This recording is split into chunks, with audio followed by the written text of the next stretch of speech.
Here they go again. Democrats continue their pathetic attempts to dismantle the Second Amendment. 25 House Democrats introduced legislation last Friday to slap a 1,000% excise tax on assault weapons and high-capacity magazines. Yeah, we always say so-called assault weapons. Get this, the bogus tax would raise the price of, say, a $500 weapon to $5,000. They floated this same idea last year. It got nowhere. Thank goodness. It's clear they'll stop at nothing to take our guns away. And if you don't believe me, just hear it from the president himself. But guess what? We're going to ban assault weapons again, come hell or high water. And high-capacity magazines. They're semi-automatic rifles. I suppose that's what he's talking about. Come hell or high water. Good luck with that, Joe.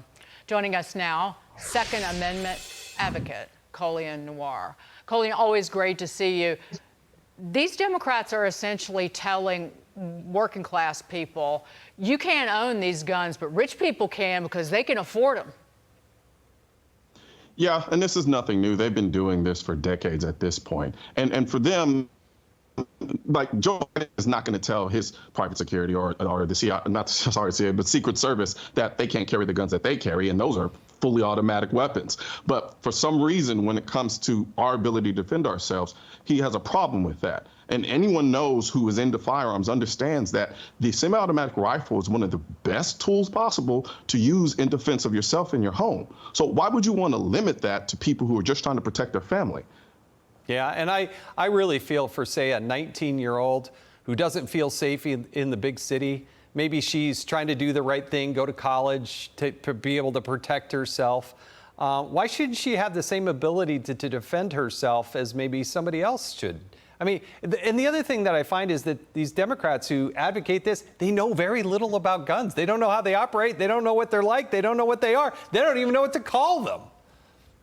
Yeah, and they really don't have an incentive to learn anything about firearms because for them, the ultimate goal is control.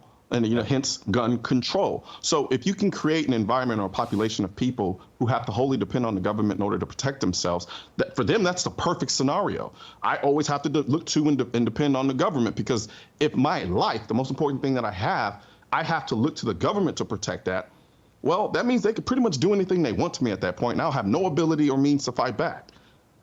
Indeed. And Democrats also love, Colion, to say that no one really owns guns. But that is a bold-faced lie. And we have not just numbers to prove it, but new numbers to prove it. There's a new study that shows that at the high end, 60% of Americans own guns, 40% even at the lowest end of this study. And this is very different. 30%, less than a third, is the number that's always cited. I surely believe it.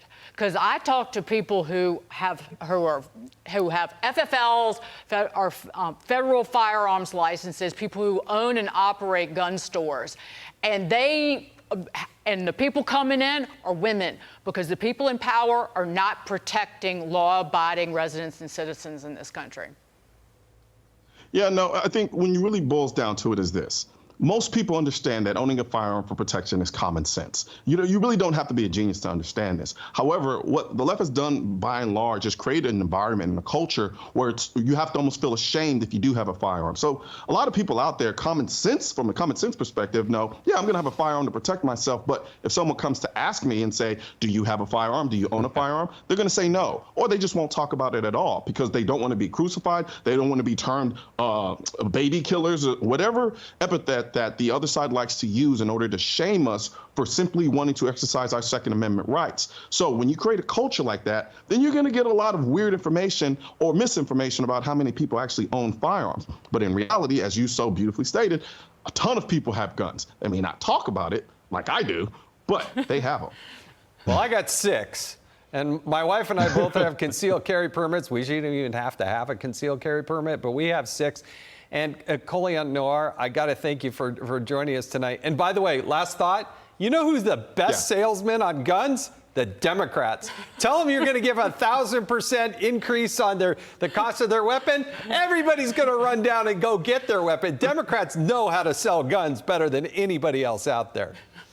it's a gift and a curse, man, because you're absolutely right, but then it also increases the price of the guns. So Thank you very much for joining us tonight. Really do appreciate it.